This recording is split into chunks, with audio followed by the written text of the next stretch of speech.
اگلے دن اسکول میں انہیں ہمین کے بارے میں جو بتایا گیا اس نے کچھ دیر کے لیے اس کے ہوش و حواس اڑا دیے۔ وہ جونیئر ونگ میں بزنس کر رہا تھا اور ایسی ہی ایک بزنس ڈیل کے نتیجے میں ایک بچہ اپنا ایک بے حد مہنگا گیم گنوانے کے بعد اپنے ماں باپ کو اس لین دین کی تفصیلات سے آگاہ کر بیٹھا تھا، اور اس کا پتہ اس کے والدین کی شکایت سے چلا تھا، جس کے نتیجے میں اسکول نے تحقیقات کی تھی اور ہمین سکندر کو پہلا وارننگ لیٹر ایشو ہوا تھا۔ سالار کا دماغ واقعی گھوم کر رہ گیا تھا۔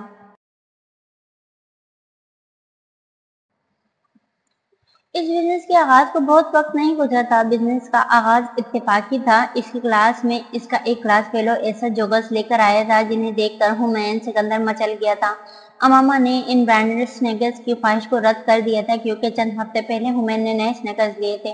ہمین سکندر ہر روز اسپورٹس آورز میں اپنے اس کلاس فیلو کے سنیکرز دیکھتا اور انہیں حاصل کرنے کے طریقے سوچتا۔ اس نے سنیکرز کو بارٹر ٹریڈ کے ذریعے حاصل کرنے کی کوشش کا آغاز کر دیا، کوئی ایسی چیز جس کے بدلے میں وہ کلاس فیلو ان سنیکرز کو ہمین کو دے دیتا۔ اس کا وہ کلاس فیلو ہمین کے اتنے ڈائریکٹ سوال پر کچھ گڑبڑا گیا۔ اس نے کچھ تعامل کے بعد ہمین کو یہ بتایا تھا کہ وہ ایک اور کلاس فیلو کی گھڑی کو پسند کرتا تھا اور اگر اسے وہ مل جائے تو اس کے بدلے وہ سنیکرز دے سکتا ہے۔ جس کلاس فیلو کی گھڑی اس نے مانگی تھی اسے ایک اور کلاس فیلو کی سائیکل میں دلچسپی تھی اور سائیکل والے کو ایک اور کلاس فیلو کے بیگ میں۔ یہ سلسلہ چلتے چلتے ہمین کے پاس موجود ایک کی بورڈ تک آ گیا تھا جو وہ کبھی کبھار اسکول لے جا کر بجاتا تھا، اور ہمین نے فوری طور پر اس کی بورڈ کے بدلے وہ سنیکرز حاصل کرنے کا فیصلہ کر لیا تھا اور پھر دوسرے ہی دن اس کو عملی جامہ پہنا دیا۔ بزنس کا پہلا اصول مؤثر اسٹریٹجی اور دوسرا وقت پہ درست استعمال۔ سالار سکندر کے منہ سے دن رات سننے والے الفاظ کو اس کے 9 سالہ بیٹے نے کس مہارت سے استعمال کیا تھا اگر سالار دیکھ لیتا تو اش اش کر اٹھتا۔ ہمین سکندر کی کلاس کے 12 افراد نے اگلے دن اسکول گراؤنڈ میں اپنی پسندیدہ ترین چیز کے حصول کے لیے اپنی کم فیوریٹ چیز کا تبادلہ کیا تھا، اور تبادلے کے اس چین کے ذریعے ہمین سکندر وہ سنیکرز حاصل کرنے میں کامیاب ہو گیا تھا۔ کلائنٹس کا اطمینان کاروبار کا تیسرا اصول ہے، اور 9 سال کی عمر میں سالار سکندر کے اس بیٹے نے یہ تینوں چیزیں مد نظر رکھی تھیں۔ وہ اس وقت 11 مسرور کسٹمرز کے درمیان راجہ اندر بنا تھا جو اس کا شکریہ ادا کرتے نہیں تھک رہے تھے، اور اگر ان میں سے کسی نے اپنی کوئی چیز واپس مانگ لی تھی تو رئیسہ نے اس کے سامنے اپنے خدشے کا اظہار کر دیا۔ ایسا تو ہو ہی نہیں سکتا، ہمین نے پراعتماد انداز میں کہا۔ کیوں؟ ہمین نے اس کے کیوں کے جواب میں اپنی جیب سے ایک کانٹریکٹ نکال کر اسے دکھایا جس پر ہمین سمیت 12 لوگوں کے سائن تھے، اور اس کانٹریکٹ پر اس لین دین کے حوالے سے شرائط و ضوابط درج تھے جس میں ایک شرط یہ بھی تھی کہ ایک دفعہ چیزوں کا تبادلہ ہونے کے بعد واپس نہیں ہو سکتی تھی۔ اگر ممی بابا نے تمہارے سنیکرز دیکھ لیے تو؟ ہمین نے اس کے سوال پہ سر کھجاتے ہوئے کہا، اب یہی ایک الجھن ہے، میں ان کے سامنے یہ نہیں پہنوں گا، ہم انہیں بتائیں گے ہی نہیں۔ کیوں؟ رئیسہ اب بھی مطمئن نہیں تھی۔ پیرنٹ بہت سی باتیں نہیں سمجھتے، ہمین نے جیسے کسی بزرگ کی طرح فلسفہ جھاڑا۔ اس بزنس ڈیل کے ایک ہفتے بعد ان 11 لوگوں میں سے ایک اور لڑکا اس کے پاس آن موجود ہوا۔ اس بار اسے کلاس کے ہی ایک لڑکے کے گلاسز چاہیے تھے اور وہ ہمین کے ذریعے ڈیل کرنا چاہتا تھا، اور اس کے لیے وہ ہمین کو $5 دینے پر تیار تھا۔ وہ رقم بڑی نہیں تھی لیکن ہمین اس ترغیب کے سامنے ٹھہر نہ سکا۔ ایک بار پھر اس نے ایک پوری بارٹر چین کے ذریعے وہ برانڈڈ سن گلاسز اپنے کلائنٹ کو ڈیلیور کر دیے تھے اور $5 کما لیے تھے۔ یہ اس کی زندگی کی پہلی کمائی تھی اور رئیسہ کو اس کا بھی پتہ تھا۔ وہ اس بار بھی خوش نہیں تھی۔ یہ بزنس اس کی کلاس سے نکل کر اسکول میں پھیل گیا تھا۔ اسکول میں چند مہینوں میں سب کو یہ پتہ تھا کہ اگر کسی کو اسکول میں کسی دوسرے کی کوئی چیز پسند آ جائے تو اس کے حصول کے لیے ہمین سکندر واحد نام تھا جس کی خدمت وہ حاصل کر سکتے تھے۔ ہمین کو خود بھی اندازہ نہیں تھا کہ وہ کیا کرنے جا رہا ہے۔ 3 ماہ کے اس عرصے میں ہمین نے اس بزنس سے $175 کمائے تھے، اور رئیسہ اس کے ہر لین دین سے واقف تھی۔ ہمین کے پاس اب بہت سے پیسے تھے جو اس نے ممی پاپا سے نہیں لیے تھے۔ سالار اور اماما نے اسکول میں ہمین سے زیادہ بات چیت نہیں کی تھی۔ سالار نے اس سے کہا تھا وہ اس مسئلے پر گھر پہ بات کریں گے، اور پھر وہ چلے گئے، لیکن ہمین پریشان ہو گیا تھا۔ چھٹی کے وقت ہمین نے رئیسہ کو اس صورتحال سے آگاہ کر دیا تھا جو اسے پیش آئی تھی۔ وہ بے حد پریشان ہو گئی تھی۔ Warning letter? اسے یقین نہیں آیا تھا کہ ہمین کے ساتھ ایسا ہو سکتا ہے۔ میں نے تمہیں کتنی بار منع کیا تھا لیکن تم نے بات نہیں مانی، مجھے توقع نہیں تھی کہ ایسا ہو جائے گا۔ وہ دونوں اسکول بس میں سوار ہونے کے بجائے اب اس مسئلے کو ڈسکس کرنے میں مصروف تھے۔ بابا اور ممی بہت خفا ہوئے ہوں گے، رئیسہ نے اس سے پوچھا۔ تمہیں بہت ڈانٹا کیا؟ نہیں، یہاں تو نہیں ڈانٹا لیکن گھر جا کر ڈانٹیں گے۔ بابا نے کہا تھا انہیں مجھ سے ضروری باتیں کرنی ہیں گھر جا کر، ہمین کچھ فکر مند انداز میں کہہ رہا تھا۔ وہ تمہیں اسکول سے نکال دیں گے کیا؟ رئیسہ کو تشویش ہوئی۔ نہیں، ایسا تو نہیں ہوگا، بابا نے معذرت کی ان سے اور وہ مان بھی گئے۔ حمین نے اسے بتایا کتنی بری بات ہے۔ رئیسہ کو اور افسوس ہوا، بابا کو کتنا برا لگا ہوگا، وہ بہت شرمندہ ہو گئے ہوں گے، اور ممی بھی ہو رہی ہوں گی۔ مجھے پتا ہے، حمین کچھ خجل تھا۔ تمہیں یہ نہیں کرنا چاہیے تھا حمین، جبریل اور عنایا کو اس حوالے سے کچھ نہیں بتانا۔ سلار نے امامہ کو گھر ڈراپ کرتے ہوئے اس سے کہا تھا۔ اس دن اسکول سے واپسی پر حمین جتنا سنجیدہ تھا، امامہ اس سے بھی زیادہ سنجیدہ تھی۔ ہر روز کی طرح پرجوش سلام کا جواب سلام سے ملا تھا۔ نہ ہی ہمیشہ کی طرح وہ اس سے جا کر لپٹا تھا اور نہ ہی امامہ نے ایسی کوئی کوشش کی تھی۔ اور یہ سرد مہری کا مظاہرہ صرف حمین کے ساتھ نہیں بلکہ رئیسہ کے ساتھ بھی ہوا تھا۔ رات کے کھانے سے فارغ ہو کر سلار نے باقی بچوں کے اپنے کمرے میں جانے کے بعد حمین اور رئیسہ کو وہاں روک لیا تھا۔ وہ دونوں سالار کے سامنے صوفے پر بیٹھے نظریں جھکائے اپنے ہاتھوں کو دیکھ رہے تھے۔ تمہیں یہ سب پتا تھا نا رئیسہ؟ سالار نے رئیسہ کو مخاطب کیا۔ اس نے سر اٹھایا اور پھر کچھ شرمندہ انداز میں سر ہلاتے ہوئے کہا، یس بابا، اور تم حنین کے بارے میں مجھے یہی بتانا چاہتی تھی؟ اس سوال پر اس بار چونک کر حمین نے رئیسہ کو دیکھا، جس نے ایک بار پھر سر ہلایا۔ تم نے مجھے بہت مایوس کیا، سالار نے جواباً رئیسہ سے کہا۔ بابا، I'm sorry، رئیسہ نے روحانسی ہو کر کہا۔ یہ قابل معافی نہیں، انہوں نے جواباً کہا۔ بابا، اس میں رئیسہ کا کوئی قصور نہیں، حمین نے اس کی حمایت کرنے کی کوشش کی۔ سالار نے اسے ترشی سے جھڑک دیا۔ Shut up! حمین اور رئیسہ دونوں گمسم ہو گئے۔ انہوں نے سالار کے منہ سے اس طرح کے الفاظ اور اس انداز میں اس کا اظہار پہلی بار دیکھا تھا۔ تم اب یہاں سے جاؤ، سالار نے رئیسہ سے کہا، جس کی آنکھیں اب آنسوؤں سے بھر رہی تھیں اور سالار کو اندازہ تھا وہ چند لمحوں میں رونا شروع کر دیں گی اور وہ فی الحال وہاں بیٹھ کر اسے بہلانا نہیں چاہتا تھا۔ رئیسہ چپ چاپ وہاں سے چلی گئی۔ تمہیں اسکول میں بزنس کے لیے بھیجا تھا؟ سالار نے حمین سے بات چیت شروع کر دی۔ نہیں، پھر کس کام کے لیے بھیجا تھا؟ سالار نے اگلا سوال کیا۔ پڑھنے کے لیے؟ حمین کا سر اب بھی جھکا ہوا تھا۔ اور تم یہ پڑھ رہے تھے؟ سالار نے بے حد خفگی سے کہا۔ میں ناخوش ہوں، سالار نے اس سے کہا۔ I'm sorry، جواب طرز سے آیا تھا۔ تمہیں یہ سب کرنے کی ضرورت کیوں پیش آئی؟ حمین نے بے اختیار گہرا سانس لیا۔ پھر اس نے باپ کو سنیکرز کے جوڑے کی وجہ سے اسٹارٹ کیے جانے والے اس بزنس کی تفصیلات بتانا شروع کی۔ سالار ٹوکے بغیر سنتا رہا۔ حمین نے اب کچھ بھی نہیں چھپایا۔ جب وہ خاموش ہوا تو سالار نے اس سے پوچھا، وہ کانٹریکٹس کہاں ہیں جو تم نے ان سب سے سائن کروائے ہیں؟ حمین وہاں سے اٹھ کر کمرے میں گیا اور کچھ دیر بعد ایک فائل لے کر آ گیا۔